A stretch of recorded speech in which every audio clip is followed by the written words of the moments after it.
Menerjang derasnya sungai setiap hari dilakukan oleh para pelajar di Desa Masungkang, Kecamatan Batui Selatan, Kabupaten Banggai, Sulawesi Tengah. Mereka terpaksa harus menyeberangi Sungai Kayowa karena menjadi satu-satunya akses terdekat untuk mencapai sekolah mereka, SMP Negeri Batui 5, satu atap di Desa Ondo-Ondolu. Apa yang dilakukan para siswa di Banggai tentu sangat berisiko pada keselamatan mereka. Jika air sungai tinggi dan terlalu deras, mereka terpaksa tidak bersekolah. Bahkan, para siswa pernah menginap di rumah warga jika terjadi hujan lebat usai sekolah. Saya berangkatlah sekolah bersama teman-teman.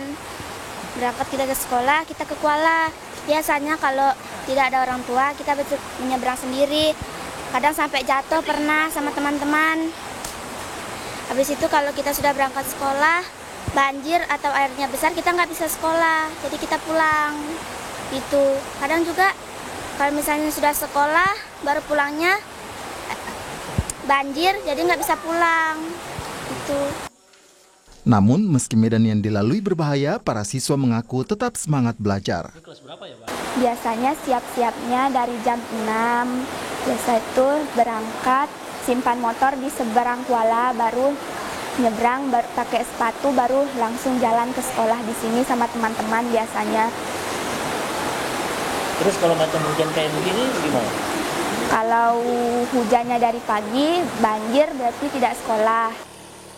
Pihak sekolah memberi kelonggaran kepada para siswa di Desa Masungkang untuk tidak bersekolah jika arus sungai sedang deras. Bahkan jika arus membahayakan, siswa bisa tidak sekolah berminggu-minggu. Dikasih izin.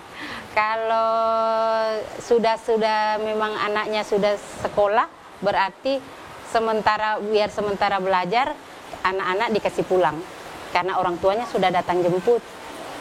Kalau memang mereka belum sempat sekolah, hujan deras, banjir besar, berarti memang dikasih izin. Seminggu, 2 minggu, kalau memang masih deras hujannya, berarti tidak dikasih sekolah. Para orang tua pun kerap mengkhawatirkan keselamatan putra-putri mereka. Jika anak-anak mereka tidak pulang karena harus menginap, esoknya mereka ikut menerjang banjir untuk memastikan anak-anak mereka baik-baik saja. Saya seorang ibu ya khawatir dengan anaknya karena kemarin kita di Kuala menunggu besar air, tidak bisa menyeberang sampai anak saya menginap. Sekarang sudah kecil air, kami nekat untuk pulang untuk ke sekolahan menjemput anak saya sekolah. Kepala Desa Masungkang menyebut demi mendapat ilmu warga terpaksa harus menempuh risiko berbahaya. Bahkan sudah ada korban jiwa karena warga terpaksa melewati Sungai Kayowa. Dan juga para orang tuanya juga karena saking sayang terhadap anaknya biar mendapatkan ilmu pendidikan di sekolah. Jadi mau tidak mau orang tua itu harus ikut andil dalam membantu penyeberangan anak-anak kami gitu. Yang saya tahu dari awal sudah ada korban 3. Pemerintah Kabupaten Banggai berjanji akan segera menganggarkan pembangunan jembatan penghubung Desa Masungkang dan Desa Ondo-Ondolu. Insya Allah dalam waktu dekat ini akan segera dibangun jembatan gantung yang akan menghubungkan Desa Masungkang dan sekitarnya ke Desa Ondo-Ondolu. Jembatan gantung ini nantinya akan bisa dilalui oleh para pejalan kaki atau bahkan sepeda motor. Khususnya bagi para pelajar yang berasal dari Desa Masungkang yang akan mengikuti proses belajar ke Desa Ondo-Ondolu. Warga Desa Masungkang sudah mengajukan pembuatan jembatan sejak 2005, tetapi hingga kini belum terrealisasi. Aldrin Tahara, Kompas TV, Banggai, Sulawesi Tengah.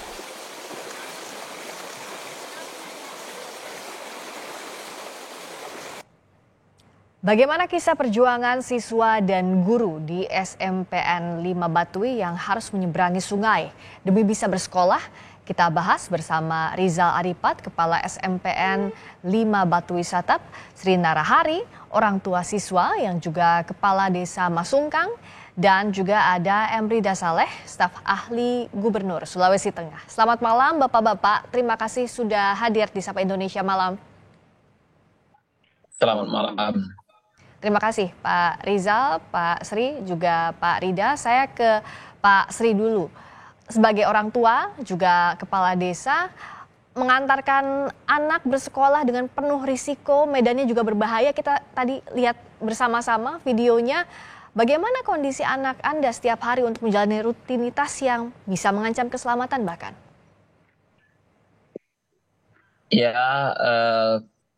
kami sangat memprihatinkan sekali, sangat bersedih sekali karena melihat anak-anak kami itu tiap hari melakukan menyeberang sungai tersebut gitu. Kalau di musim kemarau ya tidak masalah, tapi kalau di musim penghujan, karena di sini hujannya sangat-sangat beda sekali. Di Kabupaten Banggai ini hujannya bisa dari bulan 5 sampai bulan 9. Itu musim penghujan. Jadi di situ banjirnya beberapa bulan itu pasti selalu ada banjir.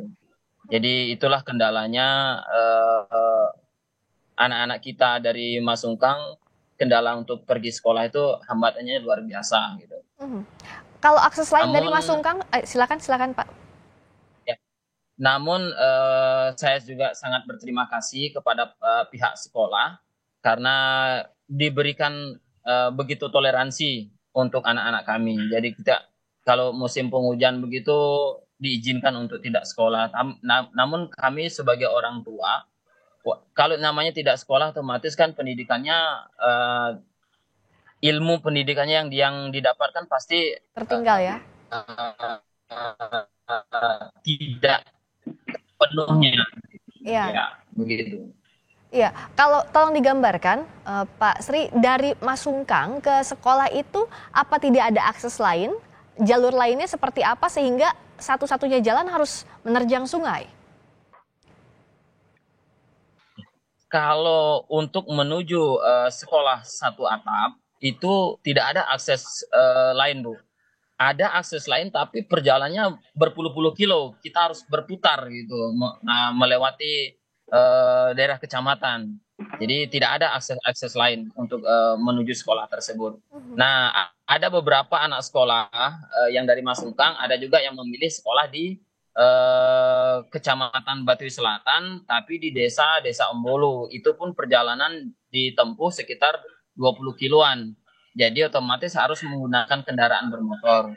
Nah, sementara tidak menutup kemungkinan para orang tua mereka kan ada yang mampu belikan sepeda motor, ada juga tidak. Dan juga seperti saya mungkin mampu membelikan sepeda motor, tapi kan resikonya juga di jalan kalau bawa motor kan memang sangat besar juga, dan juga memang belum diperbolehkan kalau secara undang-undang kendaraan. Jadi anak yang baru SMP belum boleh untuk membawa mengendarai sepeda sendiri, motor. Nah, jadi kalau sehari-hari ke sekolah itu berapa lama waktunya dengan menyeberangi sungai dibandingkan tadi kalau memutar? Perkiraan waktunya, selisihnya Pak? Selisihnya jauh, Bu. Kalau kita dengan jalan kaki menyeberangi sungai itu mungkin sekitar 35 menit atau 40 menit udah nyampe. Tapi kalau seumpamanya memutar itu membutuhkan waktu kurang lebih 3 jam. Oh, jauh sekali. Itu sudah tidak terkejar waktunya, juga tenaganya tidak mungkin juga ya untuk siswa sehari-hari bolak-balik. Iya, kalau Pak Rizal, tadi kan juga dari Pak Sri memang sangat berterima kasih kepada sekolah, tapi yang namanya faktor alam kita tidak bisa memprediksi kapan siswa harus terbengkalai karena tadi banjir yang menerjang. Bagaimana untuk menjaga kualitas belajar mengajar yang terdampak? Otomatis pasti ada ketertinggalan, Pak Rizal. Ya, memang salah satu fakta yang terjadi yang sudah kami alami bahwa memang anak-anak itu banyak yang mengalami lost learning. Artinya ketertinggalan mata pelajaran, materi pelajaran itu selalu saya terjadi manakala terjadi kendala-kendala seperti halnya banjir tersebut. Cuma memang Dewan Guru, teman-teman guru itu sudah melakukan upaya-upaya yang lain. Misalnya mengirimkan materi lewat WA untuk bisa mereka antisipasi belajar secara daring. Itu salah satu cara yang dilakukan supaya anak-anak yang notabene-nya berasal dari Masungkang atau Batui Ampat, itu bisa mengejar ketertinggalannya ketika tidak bisa mengikuti belajar bersama-sama di kelas. Seperti itu yang biasa kami lakukan. Tapi saya tanya ke sisi orang tua lagi dan Pak Kades, Pak Sri. Kalaupun dikirimkan materi secara online, jaringannya pun tidak selalu baik. Begitu kendalanya. Seperti misalnya malam ini Pak Sri juga tidak bisa di dalam rumah karena jaringannya terbatas, begitu ya? Iya, betul Bu. Karena kami di sini jaringannya memang sangat-sangat sulit. Adapun jaringannya yang sudah dibangun tahun 2022, program pemerintah daerah yaitu tower jaringan, namun jaringan tersebut tidak bisa maksimal digunakan gitu. Dan saya sudah berusaha menghubungi pihak Kominfo. Nah, alasannya mungkin ini korban dari korupsinya Menteri Kominfo gitu. Jadi tidak maksimal jaringannya. Jadi ada banyak sekali kendalanya ya, termasuk tadi akses betul. Dan juga jaringan. Baik. Iya betul. Ya. Jadi kita menggunakan WiFi kalau umpamanya pas hujan-hujan, otomatis WiFi-nya karena tergantungannya dengan tenaga surya, jadi sama sekali tidak bisa digunakan gitu. Ya, saya ke Pak Rida. Dari sisi akses dulu, ini kan keselamatan siswa yang jadi taruhan. Dari pemerintah solusi terdekatnya seperti apa? Karena kalau di liputan sebelumnya bahwa dari 2005 sudah mengajukan untuk pembuatan jembatan akses ke sekolah dari Masungkang. Baik, jadi begini Mbak, yang pertama memang tadi saya sudah berkomunikasi dengan sekretaris dinas bidang marga dan tata ruangnya, dan sesegera mungkin mereka akan melakukan perencanaan untuk 2002 di ABT tahun 2023 ini segera dianggarkan untuk perencanaan dan segera ditindaklanjuti untuk pembangunan jembatan gantung, karena ini infrastruktur yang sangat vital bagi upaya untuk program strategi nasional ya untuk pendidikan kita. Yang kedua Mbak, sebenarnya di desa Masungkang ini itu kan ada perkebunan sawit, PT KLS dan PT Sawindo. Nanti coba kami akan komunikasikan untuk supaya mereka bisa berpartisipasi juga untuk mempercepat infrastruktur di sana ya. Yang ketiga, kalau diminta peran provinsi, maka mungkin segera kita akan komunikasikan dengan Bapak Gubernur mekanisme apa yang bisa digunakan agar ini bisa dipercepat. Jadi itu yang sesegera mungkin harus dilakukan, mengingat ini sangat vital bagi pembangunan sumber daya manusia kita apalagi di daerah Bangga ya, agak jauh dari kota kita. Dari perencanaan sampai ke pembangunan itu berapa perkiraan waktunya? Kalau menurut informasi dari sekretaris dinas ya, untuk perencanaan ini tahun 2023 di ABT ini akan mereka masukkan. Mungkin awal tahun ya itu sudah mulai itu mereka mau membangun jembatan. Namun informasi yang saya dengar tadi itu jembatan gantung, mungkin jadi bisa diakses oleh pejalan kaki dan motor. Untuk mobil mungkin belum. Ya, masih harus menunggu 4 bulan lebih lagi. Tapi apakah Pemprov juga melihat bahwa urgensinya ini sangat-sangat penting? Karena tidak hanya keselamatan tapi juga kesehatan ya Pak. Kita bayangkan siswa-siswi pakaiannya basah setiap hari begitu menerjang sungai. Itu juga yang jadi perhatian semestinya. Betul. Ya, ini menjadi masalah serius ya bagi Provinsi Sulawesi Tengah. Oleh karena itu nanti kita akan lihat. Jadi besok saya akan laporkan kepada Pak Gubernur dan tadi saya sudah sampaikan sama beliau untuk segera direspon gitu. Jadi mekanisme mungkin hibah apakah mungkin bisa dimasukkan di ABT ya untuk tahun 2023 ini atau bisa bisa membantu secepatnya. Di samping itu seperti yang saya sampaikan tadi, di sana ada 2 perusahaan yang mungkin CSR-nya juga bisa diikutsertakan untuk bisa mempercepat pembangunan di sana. Iya betul, lebih Begitu, cepat Mbak. lebih baik. Terakhir masing-masing dari Pak Rizal dan Pak Sri juga ada yang ingin disampaikan langsung ke Pak Rida, mumpung kita bertemu malam ini. Dari Pak Sri dulu boleh? Mungkin dari saya dulu atau bagaimana, Bu? Iya silakan Pak Sri. Oke. Saya hanya sedikit menyampaikan bahwa kami sebenarnya sudah lama sekali sebelum saya jadi kepala desa, ada kepala desa sebelumnya juga sudah mengajukan proposal, bahkan sudah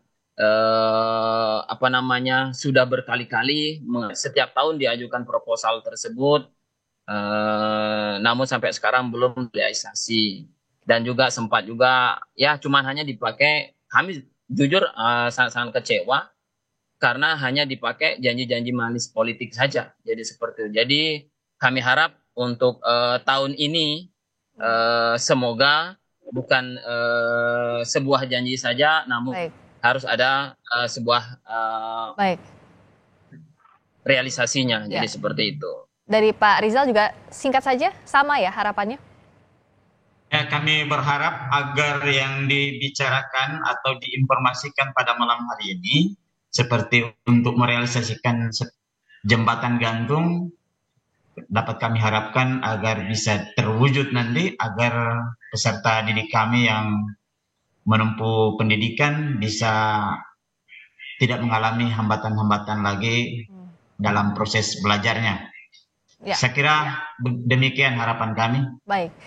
Terima kasih Pak Rida juga tadi sudah menyampaikan. Semoga segera terrealisasi. Terima kasih Pak Rida Saleh, staf ahli Gubernur Sulawesi Tengah. Terima kasih juga Pak Sri Narahari, orang tua siswa, yang juga Kepala Desa Masungkang. Terima kasih juga Pak Rizal Aripat, Kepala SMPN 5 Batu Wisata, telah hadir di Sapa Indonesia Malam. Selamat malam.